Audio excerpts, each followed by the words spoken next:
తరుణం మీలో ఒకరు నాకు చాలా సన్నిహితుడైనటువంటి అంబటి సుబ్బారావు గారని నా క్లోజ్ ఫ్రెండ్, ఆయన అన్నగారు అంబటి ఆంజనేయులు గారు. ఆయన ఈవేళ వైకుంఠ సమారాధన దశదిన కర్మ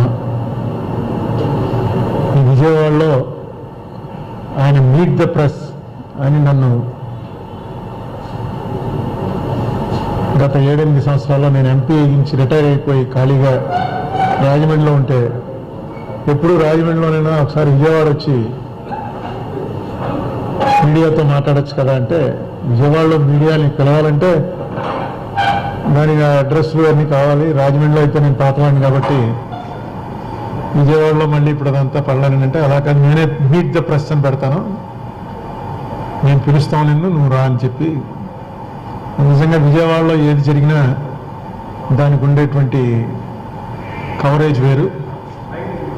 ఈవెన్ హైదరాబాదు మన క్యాపిటల్గా ఉన్న రోజుల్లో కూడా విజయవాడనే పొలిటికల్ క్యాపిటల్గా పరిగణించేవారు. అంత ఇంపార్టెంట్ ప్లేస్ ఇది. ఇవాళ ఆంజనేయులు గారి దినం రోజునే క్రమం తప్పకుండా మీట్ ద ప్రెస్ అన్నదాన్ని కొద్దిగా పేరు మార్చి ముఖాముఖి అని పెట్టి ఇక్కడికి ఆహ్వానించడం ద్వారా ఆంజనేయులు గారు లేకపోయినా మిగతా నీ మిత్రులు పాత్రికేయ మిత్రులంతా అదే సాంప్రదాయాన్ని కొనసాగిస్తామనేటువంటి ఒక మెసేజ్ ఇచ్చిన తిలక్ గారికి మీకు ప్రత్యేకంగా ధన్యవాదాలు. అనేక విషయాల మీద నేను మాట్లాడుతూ వస్తున్నాను. అందులో మార్గదర్శి ఈ మధ్య బాగా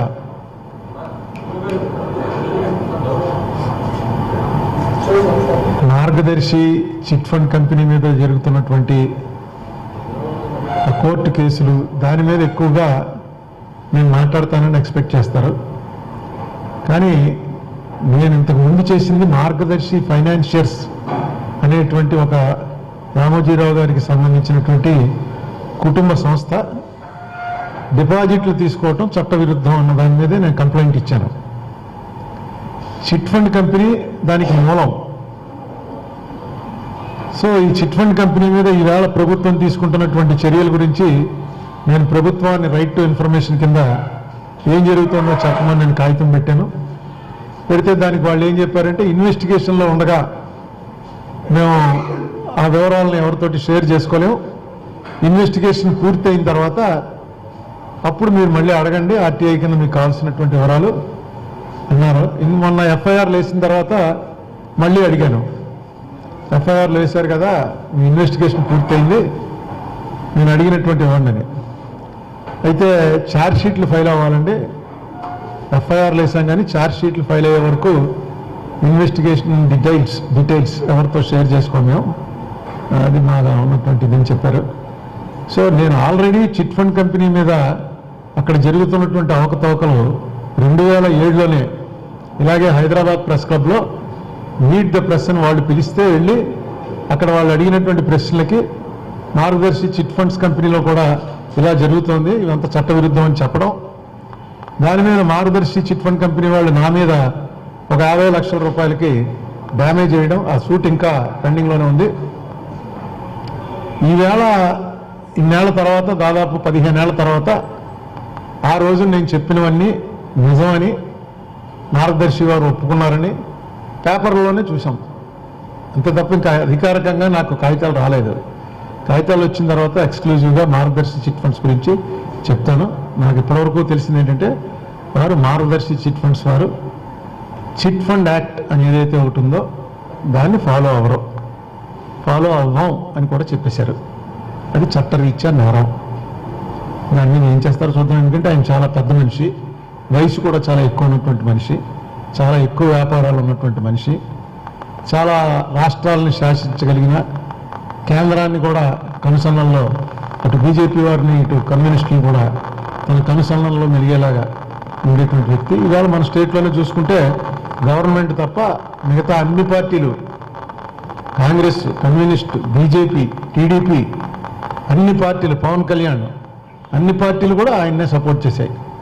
ఆయన మీదకి ప్రభుత్వం చేస్తున్నది తప్పని. సరే, దాని గురించి మాట్లాడడానికి కొంచెం టైం ఇవ్వండి, నాకు వాళ్ళు ఛార్జ్ షీట్ ఫైల్ చేయగానే వస్తుంది. అప్పుడు మార్గదర్శి చిట్ ఫండ్ కేసు గురించి డీటెయిల్గా చెప్తాను. నేను అడిగిన వాటన్నిటినీ కనుక ప్రభుత్వం ఇచ్చినట్టయితే చాలా కరెక్ట్గా నేను ఏవైతే 15 ఏళ్ల క్రితం చెప్పానో అవన్నీ అక్షరాల నిజమని మీ ముందే నేను ప్రూవ్ చేస్తాను.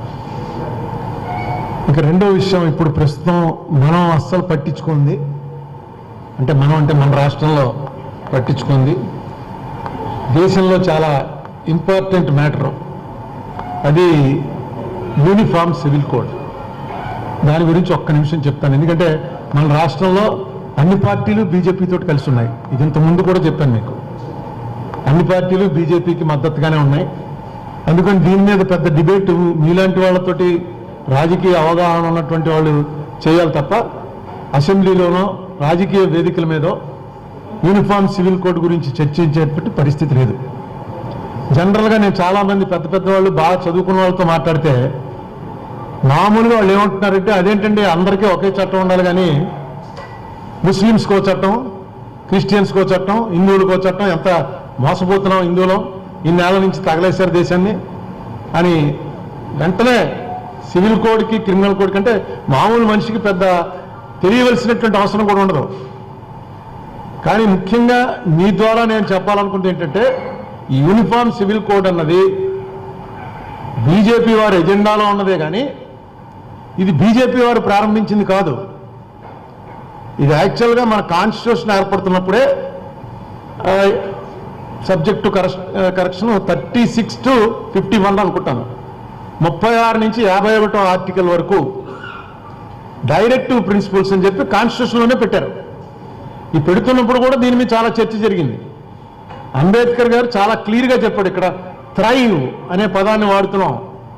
థ్రైవ్ అంటే అర్థం ఏంటంటే పరిశ్రమ చేయాలి, దాని గురించి ఆతృత పడాలి, దాని గురించి నిరంతరం శ్రమించాలి. ఈ ఏవైతే ఉన్నాయో వీటిని సాధించడానికి అని కాన్స్టిట్యూషన్లో డైరెక్టివ్ ప్రిన్సిపల్స్. అంటే మన గోల్ ఏంటి, ఈ కాన్స్టిట్యూషన్, ఈ రిపబ్లిక్, ఈ దేశానికి గోల్ ఏమై ఉండాలి. దాంట్లో వాళ్ళు పెట్టింది ఆర్థిక అసమానతలు తొలగిపోయే దిశగా మనం వెళ్ళాలి. అది డైరెక్టివ్ ప్రిన్సిపల్స్లో మొట్టమొదట చెప్పింది. సోషలిస్టిక్ అన్న మాట తర్వాత ఇందిరాగాంధీ గారు జాయిన్ చేశారు. కానీ వాళ్ళు అన్నమాట ఆర్థిక అసమానతలు తొలగేటువంటి విధంగా ఈ దేశంలో చట్టాలు కానీ పరిపాలన కానీ మార్పులు కానీ ఏం తీసుకొచ్చినా ఆ రీతిలో జరగాలి. అలాగే ఆడ మగ ఈ జెండర్ ఇది లేకుండా ఏ పని చేసినా సరైనటువంటి వేతనం వచ్చేలాగా, ఎవరైనా సరే చదువుకోవటానికి ఎంత చదువుకోవాలనుకున్నా అంత చదువుకోవటానికి వీలుగా పరిస్థితులు కల్పించేలాగా, సామాన్యుడు కూడా బాగా ఉన్నవాడితోటి సమానమైనటువంటి జీవితం గడిపేటువంటి ఒక వాతావరణం సృష్టించబడేలాగా ఈ గోల్స్ నిర్ణయం చేస్తున్నాం. ఇవి డైరెక్టివ్ ప్రిన్సిపల్స్. ఈ దేశ ప్రజలు ఈ కాన్స్టిట్యూషన్ ద్వారా ఈ దేశ పరిపాలకులకు ఇచ్చినటువంటి ఒక ప్రిన్సిపల్ ఏంటంటే, ఈ దిశలో మీరు ప్రయాణం చేయండి అని. దాంట్లోనే ఒక యూనిఫామ్ సివిల్ కోడ్ తీసుకురావాలి. సివిల్ కోడ్ అంటే అర్థం ఏంటంటే, it is only confined to personal matters, marriage, inheritance, succession, adoption, వీటికి సంబంధించింది మాత్రమే సివిల్ కోడ్. క్రిమినల్ కోడ్ ఉంది. ఐపీసీ ఏ మతం వాడికైనా, ఏ కులం వాడికైనా, ఏ రాష్ట్రం వాడికైనా ఒకటే ఉంది. ఒక తప్పు చేస్తే శిక్షకి మళ్ళీ వీడు ఏ మతం వాడు ఏ కులం వాడు చూడరు. సిఆర్పిసి కూడా అందరికీ అప్లికబుల్, సిపిసి కూడా అందరికీ అప్లికబుల్. యూనిఫామ్ సివిల్ కోడ్ అనేది కవర్ అయ్యేది ఓన్లీ ఈ 4 మ్యాటర్స్కే. ఇందులో ఒక పెద్ద టాక్ ఏంటంటే, ముస్లిమ్స్ 4 పెళ్లిళ్ళు 5 పెళ్లిళ్ళు చేసేసుకుంటారు, అందుకని వాళ్ళ జనాభా పెరిగిపోతుంది. ఇది చాలా తప్పు. ఒకసారి మీరు నెట్లోకి వెళ్ళి ఈ లెక్కలు చూడండి.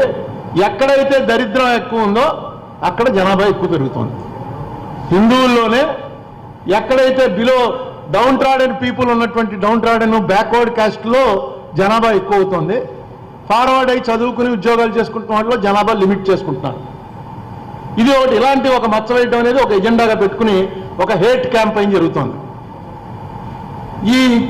ఈయన వచ్చిన తర్వాత, నరేంద్ర మోడీ గారు వచ్చిన తర్వాతే ఒక కమిటీ వేస్తే 2018లో ఆ కమిటీ ఏంటది 21st లా కమిషన్. ఆ లా కమిషన్ ఒక రిపోర్ట్ ఇచ్చింది. ఆ రిపోర్ట్లో ఇప్పుడు దీన్ని టచ్ చేయకండి, ఈ ఏదైతే యూనిఫామ్ సివిల్ కోడ్ అంటున్నారో దీన్ని ఇప్పుడు టచ్ చేయకండి, అవసరం లేదు. ఏదైనా మార్పులు చేయాలంటే చట్టం ఇప్పుడు తలాక్ ఉంది, తలాక్ అనేది తీశారు. ఇంత పూర్వం వాళ్ళకి తలాక్ అంటే విడాకులు అయిపోయేవి. ఇప్పుడు అది తీసేసి దాన్ని ప్రోహిబిట్ చేశారు. ఓకే, అలాగే ఏమైనా చిన్న చిన్న రిపేర్ చేయాలంటే లా చేయండి తప్ప యూనిఫామ్ సివిల్ కోడ్ అనేది తీసుకురావడం అనేది ఈ సమయంలో ప్రయత్నించకండి అని మోడీ గారు వచ్చిన తర్వాత 2018లో రిపోర్ట్ వచ్చింది. మళ్ళా 2023లో అంటే ఈ సంవత్సరమే 22nd law commission June 14th మొన్ననే, అంత 15 రోజులైంది. దాంట్లో కూడా వాళ్ళు క్లియర్గా ఏమిచ్చారంటే it should be examined. The commission has notified that it should be examined. The uniform civil code has to be examined అని క్లియర్గా ఇస్తూ మినిస్ట్రీ ఆఫ్ లా అండ్ జస్టిస్కి వాళ్ళు ఏం రికమెండ్ చేశారంటే దీని మీద మీరు తొందరపడి ఏం చర్యలు తీసుకోవద్దు, పూర్తిగా చూడండి అని. దీనికి కారణం ఏంటంటే మనకి హిందువులు 80% ఉన్నటువంటి దేశంలో మనకే లేదు యూనిఫామ్ కోడ్. మనకు అలా గిరిజనుల్లోకి వెళ్తే అక్కడ పెళ్లిళ్ళు చేసుకోవటం కానీ, విడాకులు కానీ, అడాప్షన్ కానీ వాళ్ళ విధానాలు వేరు. మనకున్న ప్రధానమైనటువంటిది ఏంటంటే కస్టమ్ ప్రివేల్స్. లా ఏదున్నప్పటికీ కూడా కస్టమ్కి ఎక్కువ వాల్యూ ఇచ్చారు. ఇప్పుడు మీరు ఒక్కసారి మ్యారేజ్ యాక్ట్ చూడండి, ఒకసారి నెట్లో చూసుకోవచ్చు ఎవరన్నా. మ్యారేజ్ యాక్ట్ ప్రకారం మేనరికం చేసుకుంటే అది లా ప్రకారం పెళ్లి కానే కాదు, ఆ పెళ్లి చెల్లదు. మీ ఫస్ట్ కజిన్ని పెళ్లి చేసుకోవటం అనేది పెళ్లి చెల్లదు అని ఉంది యాక్ట్లో. మీ అందరి కుటుంబాల్లో కూడా ఒక జనరేషన్ ముందుకెళ్తే నా కుటుంబంలో ఉన్నారు. మేనరికం అనేది ఒక రైట్ కింద ఫీల్ అయ్యేవారు. మేనరికంలో ఉండి వాడు ఎవడో మేనత్త కూతురుంటే వీడు ఆ పిల్లని కాకుండా వేరే పిల్లకి పెళ్లి చూపులు చూస్తుంటే ముందు అనేవారు వీడికి సంబంధం ఉంది కదండి, వరుస ఉంది కదా, వీడు ఆ పిల్ల ఎందుకు చేసుకోవట్లేదు, ఏదో తేడా ఉంటుందండి, లేకపోతే వీడు బయట సంబంధాలు ఎందుకు చూసుకుంటాడు, వాళ్ళు దగ్గరాడు కాబట్టి వాళ్ళకి తెలుసు వాళ్ళు పిల్ల ఇవ్వట్లేదు. అది అంత ప్రెజర్ ఉండేది. అంటే మీరు ఇంకా నాకన్నా బాగా వయసులో చిన్నవాళ్ళు, నా చిన్నప్పుడు ఉండేది. మేనరికం ఉండగా బయట సంబంధాలు చూడడం అంటేనే ఏదో చాలా రెఫర్ చేసుకునేవారు. ఏంటిది, ఎందుకు చూస్తున్నారు బయట సంబంధాలు. తర్వాత నెమ్మదిగా జెనెటిక్గా చాలా తేడా వస్తుంది, ఈ పెళ్లిళ్ళు కరెక్ట్ కాదు, సైంటిఫిక్గా ప్రూవ్ అయింది, వద్దు చేసుకోవద్దు అని ఇంత ప్రచారం జరిగితే ఇప్పుడు కూడా జరుగుతున్నాయి. ఇప్పుడు కూడా నాకు తెలుసు అవన్నీ కూడా లీగల్గా ఇన్వాలిడ్. అయితే ఇన్వాలిడ్ ఎందుకు అవ్వలేదు, కస్టమ్ ప్రివైల్స్. ఇప్పుడు అక్కడ కష్టంగానే ఉంటే ఆ కష్టంకే ముందు ఓటు ఇవ్వండి అన్నారు. మనలో ఉన్నటువంటి కష్టం ప్రకారం మేనరికాలు ఉన్నాయి కాబట్టి మేనరికం పెళ్లి కూడా చెల్లుతుంది. గిరిజనలో ఉన్న కష్టం ప్రకారం గిరిజనలో చెల్లుతుంది. నాకు ఒక సిక్ ఫ్రెండ్ ఉండేవాడు, యాక్సిడెంట్లో చచ్చిపోయాడు. జలంధర్ వాళ్ళ ఊరు. 2007లో అక్కడ ఎలక్షన్ జరుగుతుంటే అసెంబ్లీ ఎలక్షన్లో నన్ను అబ్జర్వర్గా వేశారు. నేను అప్పుడు ఎంపీని. అక్కడికి వెళ్ళి ఇక్కడ చచ్చిపోయినటువంటి నా ఫ్రెండ్, అతని పేరు రావల్ సింగ్ దగ్గరికి వెళ్దామంటే నాతో పాటు ఒక ఆయన దోసకాపిల్లి వర్మ గారు అని మా ఫ్రెండ్ వచ్చాడు. వెళ్దాం వాళ్ళ ఇంటికి ఒకసారి అంటే వాళ్ళ ఆవిడ వాళ్ళని చూడొచ్చు, పాప ఆయన చచ్చిపోయాడు కదా అని వెళ్తే ఆయన తమ్ముడు ఉన్నాడు, వీళ్ళ ఆవిడ ఉంది, 2 పిల్లలు ఉన్నారు. రావల్ సింగ్ ఒక్కతే కూతురు, 2 పిల్లలు వచ్చారు. నేను నెమ్మదిగా అడిగితే మీకు తెలీదా, రావల్ సింగ్ భార్య భర్త చచ్చిపోయాక మరిది అంటే అతని తమ్ముడు పెళ్లి చేసుకున్నాడు. మనకేంటి, వదిన అంటే అమ్మ, అంతే కదా. మన కష్టం ఏంటి, వదినంటే అమ్మే. వదిలిని పెళ్లి చేసుకున్నట్ట. అక్కడ అది కంపల్సరీ. అక్కడ కుటుంబంలో ఎవడైనా సరే సడన్గా అంటే యుద్ధాల్లో చచ్చిపోతూ ఉండేవారు వాళ్ళు. వాళ్ళంతా వారియర్ ట్రైబ్ వాళ్ళది, సిక్కులు. చచ్చిపోయాడు అనుకోండి, ఆ పిల్లను వదిలేయడానికి వీల్లేదు. అదే కుటుంబంలో వరుసగా ఎవరు సరిపోతే వాళ్ళు పెళ్లి చేసుకుని తీరవలసిందే. ఆ పిల్లలు ఉంటే ఆ పిల్లలు వాడి పిల్లలే అవుతారు. పంజాబ్లో కష్టం అది. ఇక్కడైతే అసలు మనం అలాంటి ఆలోచన వస్తేనే చాలా ఘోరంగా వాడు వదిన్ని పెళ్లి చేసుకోవడం, లేకపోతే వదినతోటి ఉంటున్నట్ట, వదినతోటి సంబంధం ఉందిట అనేటప్పటికే మనకు తెలియకుండా వాళ్ళని చాలా తక్కువగా చూస్తాం. అవునా కదా. ఇక్కడ లేదు, అక్కడ కష్టం అది. మనకు అలాగే ఎంత విచిత్రమైనటువంటి అలవాట్లు ఎంత విచిత్రమైనవి ఉంటాయంటే ఒకే కులంలో ఒక్కో శాఖ వాళ్ళకు ఒక్కో రకమైనటువంటి ఉంటాయి. వీటినే మనం యునైట్ చేయలేనటువంటి పరిస్థితిలో యూనిఫామ్ సివిల్ కోడ్ అని తీసుకొద్దామంటే ఎలా చెప్పగలరు మీరు? యూనిఫామ్ సివిల్ కోడ్ అంటే అడాప్షన్లో, డైవోర్స్లో, according to Islam, according to Shariat, marriage is a contract. మనకు అలా కాదు, మనకి దైవ నిర్ణయం జరగబడింది పెళ్ళంటే, సప్తపది అని మొత్తం మనకి భగవంతుడి ఆదేశాలు లేకపోతే భగవంతుడి అనుగ్రహం, భగవంతుడి ఆశీర్వాదంతో వివాహం జరుగుతుంది. అసలు మనకి హిందూలో డైవోర్స్ అనేది లేనే లేదు. అందుకే మన డైవోర్స్ అంటే కోర్టులో అన్నాడు పడుతుంది. మనకెక్కడ మితాక్షరలో కానీ దయాల్బాగ్లోనే కానీ డైవోర్స్ విడాకులు ఇచ్చుకోవడం అనేది లేదు మనకి. ఇస్లాంలో క్లియర్గా వాళ్ళు ఏమంటారంటే ఇది స్త్రీ స్వాతంత్రం కోసమే వచ్చింది, ఇది వాటితో పడలేదు, విడాకులు తీసుకుని వేరే పెళ్లి చేసుకోవచ్చు, ఇట్ ఈస్ వ్యాలిడ్. ఎందుకంటే ఇట్స్ ఎ కాంట్రాక్ట్. ఆ కాంట్రాక్ట్ ఎప్పుడు ఎవరు బ్రేక్ చేసినా సరే వాళ్ళు ఆ కాంట్రాక్ట్ని అప్పుడుతో డిజాల్వ్ చేసేయచ్చు, చేసి వేరే చేసుకోవచ్చు. దీన్ని మొత్తం ప్రయత్నం మంచిదే, ఎందుకంటే ఈ ప్రయత్నం కాన్స్టిట్యూషన్ పెట్టినప్పుడే చేశారు. మిగతా వాటిని ఎందుకు వదిలేశారు? ఆర్థిక అసమానతలు పోగొట్టడం ఈవేళ దేశానికి చాలా అవసరం. దేశం జీడిపి పెరిగిపోతుంది, పావర్టీ పెరిగిపోతుంది. జీడిపి పెరిగితే పావర్టీ తగ్గాలి కదా. మొన్న కరోనా వచ్చింది, కరోనా వస్తే మొత్తం అందరి ఆదాయాలు ఎలా పడిపోయాయో పెద్ద గ్రాఫ్ వేశారు. ఇదిగో మొత్తం మీవి జర్నలిస్టులు కానీ ప్రైవేట్ సెక్టర్ కానీ అందరి ఆదాయాలు పడిపోయి ఒక పెద్ద 18-20 పేర్లు ఇచ్చారు, డబల్ అయిపోయాయి వాళ్ళవి. అంబానీ, అదానీ వాళ్ళందరి ఆదాయాలు డబల్ అయిపోయాయి.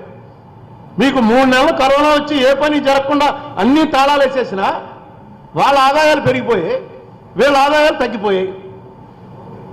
ఈ దేశంలో మొట్టమొదట కాన్సన్ట్రేట్ చేయవలసింది డైరెక్టివ్ ప్రిన్సిపల్స్ని తీసుకురావాలి, ఇంప్లిమెంట్ చేయాలంటే మొట్టమొదట కాన్సన్ట్రేట్ చేయవలసింది ఆర్థిక అసమానతలు ఎలా పోగొట్టాలి అన్న దాని మీద. యూనిఫామ్ సివిల్ కోడ్ అన్నది ఎస్ డెఫినెట్గా తీసుకురావాలి. స్ట్రైవ్ అన్న పదం అందుకే పెట్టారు. వీ షుడ్ ట్రైవ్ అంటే దాన్ని బాగా కృషి చేసి అందరినీ యాక్సెప్టెన్స్ తీసుకొచ్చి చేయాలి తప్ప ఉన్నటువంటి సమాజాన్ని విభజించడం కోసం అదొక ఇష్యూ చేయటం మాత్రం కరెక్ట్ కాదు. దీని మీద నేను మీ ద్వారా తెలుగుదేశం పార్టీ వారిని, వైసీపీ పార్టీ వారిని, పవన్ కళ్యాణ్ పార్టీ వారిని, వీళ్ళ ముగ్గురిని కూడా మీ అభిప్రాయం ఏంటి? Are you supporting uniform civil code? If so under what conditions? లేదు మీరు అపోజ్ చేస్తున్నారు, ఎందుకు అపోజ్ చేస్తున్నారు? వెంటనే మీరు ముగ్గురు కూడా ఒక శ్వేతపత్రం ప్రకటించవలసినటువంటి అవసరం ఉంది. మీ పార్టీ ప్రిన్సిపల్ ఏంటి? పవన్ కళ్యాణ్ గారిని నేను అడక్కపోదును, ఎందుకంటే ఆయన బీజేపీతో కలిసి ఉన్నారు. కానీ మొన్న కాకినాడలో ఒక మీటింగ్లో, ముస్లిం మీటింగ్లో మాట్లాడుతూ ఆయన నేను మీతోటి బీజేపీ వాళ్ళతోటి కలిసి వెళ్ళినంత మాత్రాన బీజేపీని నేను గుడ్డిగా సపోర్ట్ చేస్తాను అనుకోకండి. మీరందరూ కూడా వినే ఉంటారు. అవసరం వచ్చినప్పుడు మీకు ఇబ్బంది కలిగేటువంటి పరిస్థితులు వచ్చినప్పుడు డెఫినెట్గా నేను క్వశ్చన్ చేస్తాను అని ఆ మాట అన్నాడు. కాబట్టి ఆయన్ని కూడా అడుగుతున్నా, దీని మీద మీ అభిప్రాయం ఏంటి? రేపు పార్లమెంట్లో పెడితే నాకు తెలుసు మనకున్నటువంటి 25 లోక్సభ ఎంపీలు, రాజ్యసభలో ఉన్న ఎంపీలు అందరూ సహాయమే చేస్తారు, కానీ మోడీ గారి ప్రభుత్వానికి వ్యతిరేకంగా ఓటు వేయరు. ఇక్కడ వీళ్ళు కొట్టుకు చావడమే, కానీ అక్కడికి వెళ్ళిన తర్వాత అందరూ సహాయం అంటే ఓటే ఎక్కలా చూసుకుని లెక్క చూసుకుని చెప్తారు. అమిత్ షా గారు చెప్తాడనమాట, మాకు 47 ఉన్నాయా, 46 వరకు ఉండొచ్చు, మీ పార్టీలో 6 ఎంపీలు ఉన్నారు, ఒక ఇద్దరు రావద్దా వాళ్ళంటాడు. మిగతా 4 యాంటీ చేసుకోండి, ఒక ఇద్దరిని మాత్రం ఆ రోజున లేట్ అయిందనో ఇంకోటనో హౌస్కి రావద్దని చెప్పు, అంతే. వాళ్ళకు ఉపకారం చేసినట్టే. అక్కడ మాత్రం మనం ఏమని చెప్పి అంటాం, మేము వ్యతిరేకం చేసాం, మా ఓట్లు వేసాం అంటారు. ఇక్కడ ఓట్లు పోకుండా ఈ పద్ధతి వద్దు, అసలు మీరు ప్రకటించండి. యూనిఫామ్ సివిల్ కోడ్ మామూలు సబ్జెక్ట్ కాదు. ఇది దేశానికి స్వాతంత్రం వచ్చి రాజ్యాంగం వచ్చినప్పటి నుంచి ఇది నడుస్తూనే ఉంది. ఈ సబ్జెక్టు గురించి వెంటనే మీరు మేము మా స్టాండ్ ఇదే, we are supporting what Modi said, లేదా we are opposing what Modi said. ఎందుకు అపోజ్ చేస్తున్నారు, ఎందుకు సపోర్ట్ చేస్తున్నారు? ఇది తొందరలో రేపు పార్లమెంట్ సమావేశాల్లో పెట్టాలనే ఉద్దేశంలో ప్రభుత్వం ఉంది. కాబట్టి ఈ 3 రాజకీయ పార్టీలని నేను చేసే విజ్ఞప్తి ఏంటంటే, మీ అభిప్రాయాన్ని దయచేసి ప్రజలతో పంచుకోండి. దాన్ని బట్టి ఎదురు తిరిగే వాళ్ళు ఉన్నారు, అనుకూలంగా ఉన్నవాళ్ళు. అనుకూలంగా ఉండడం తప్పని నేను అంటలే, ఎవరెవరో తెలియాలి ప్రజలకి. నేను బీజేపీలో ఉన్న వారికి, బీజేపీకి సపోర్ట్ చేస్తున్న వాళ్ళకి చేసే రిక్వెస్ట్ అదే. మీరు బీజేపీలో ఉండడం తప్పేం కాదు, కానీ బీజేపీ అంటూ తెలిసి ఉండండి. ఎస్, నాకు అది నచ్చింది, ఆ ప్రిన్సిపల్ నచ్చింది, అందుకని బీజేపీలోనే ఉన్నాను నేనంటే తప్పులేదు. కేవలం అధికారం కోసం, కేవలం అక్కడ ఇప్పుడు నిన్న చూడండి, శరద్ పవార్ గారి తాలూకు మనిషి వెళ్ళిపోయాడు. అతని మీద కేసు పెట్టి వారం 10 రోజుల క్రితం మనం ఫ్రంట్ పేజీలో చదివాను నేను. అయిపోయింది, ఆ కేసు ఇంక పక్క పోతుంది అనమాట. చాలా పెద్ద కేసు పెట్టారు. ఆ కేసు కోసం అని చెప్పి మీరు వెళ్ళి జాయిన్ అయిపోతే ఇంక పొలిటికల్గా అసలు ఒకసారి ఎప్పుడో వాయులాల్ గోపాలకృష్ణ గారికి రాజమండ్రిలో ఏదో మీటింగ్ పెడితే ఆ మీటింగ్లో ఆయన్ని ఈ జల కాలుష్యం, వాయు కాలుష్యం వీటి గురించి ఏదో మీటింగు, ఆ మీటింగ్ పిలిచారు ఆయన్ని. ఆయన అప్పటికే చాలా పెద్ద ఆయన కూర్చుని చెప్పాడు, ఆయన ఈ కాలుష్యాలు ఏం పర్వాలేదు అన్నీ పోతాయి. నా బాధల్లా సిద్ధాంత కాలుష్యం ఒకటి కమ్మేసింది మనని. ఈ సిద్ధాంత కాలుష్యం నుంచి బయటపడితే తప్ప ఈ దేశానికి మనుగడే లేదు. ఈ జల కాలుష్యాలు, వాయు కాలుష్యాలు జనం ఊరుకోరు, తిరగబడతారు, ఏదో సెట్ అవుతుంది, కొంతమంది దెబ్బతినొచ్చు. కానీ సిద్ధాంత కాలుష్యం అనేది మనకు తెలియకుండానే స్ప్రెడ్ అయిపోతుంది. మామూలు మనిషి రోజు ఏ సిద్ధాంతం మీద నడుస్తుందని పట్టించుకోరండి. మామూలుగా పని చేసుకుని బతికేవాడికి అంత టైం ఉండదు. అసలు ఎవడు పరిపాలిస్తున్నాడు, ఎవడు ప్రధాని, ఎవడు ముఖ్యమంత్రి, ఇవన్నీ ఆలోచించేటువంటి వాళ్ళు ఒక 10% లోపు ఉంటారు. 90%కి ఇది అనవసరం, జరుగుతుందా లేదా అదే పద్ధతి. మనం వాళ్ళ గురించి ఆలోచించాలి. అందులో పాత్రికేయులు వస్తారు, నాలా ఉన్నటువంటి వాళ్ళు వస్తారు, పదవుల్లో ఉన్నటువంటి వాళ్ళు వస్తారు. మనం అందరం వాళ్ళ తరఫున కూడా ఆలోచించాలి. ఆలోచించి అసలు ఏంటి ఫ్యాక్ట్ అనేది చెప్పాలి. అందులో మీ పాత్ర చాలా ఎక్కువ. ఎందుకంటే మన భారతదేశానికి స్వాతంత్రం వచ్చిందే జర్నలిస్టుల వల్ల. అప్పుడు ఫ్రీడమ్ ఫైటర్స్ అంటే ఏంటి? ఓ పేపర్ పెట్టుకోవడం, వచ్చిన సంపాదన అంతా పేపర్లో తగలేయటం, ఆ పేపర్లో బ్రిటిష్కి వ్యతిరేకంగా రాయటం, ఆ పేపర్లో పంచిపెట్టడం.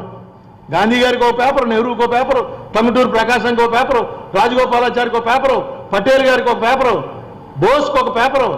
ఎవరైనా సరే అక్కడ పేపర్ ద్వారా ప్రజల్లోకి. అప్పుడు ఎంత ఉండేది? అక్షరాస్యతే తక్కువ. అయినా అదే తీసుకొచ్చింది పెద్ద మూమెంట్. చదువుకున్నవాడు, చదువు రానివాడు 10 మందికి చెప్పేవాడు, ఇదిగో పేపర్లో ఇలా వచ్చింది, ఇది మూమెంట్ అని. గాంధీ గారిని ఢిల్లీలో అరెస్ట్ చేస్తే ఫోన్లు కూడా ఉండేవి కాదు, టెలిఫోన్లు కూడా ఉండేవి కాదు. సాయంకాలం అయ్యేటప్పటికి కేరళలో, కన్యాకుమారిలో మొత్తం బంద్ అయిపోయింది. పొద్దున 10ంటికి అరెస్ట్ చేస్తే ఈవినింగ్ బంద్ మొత్తం దేశం అంతా.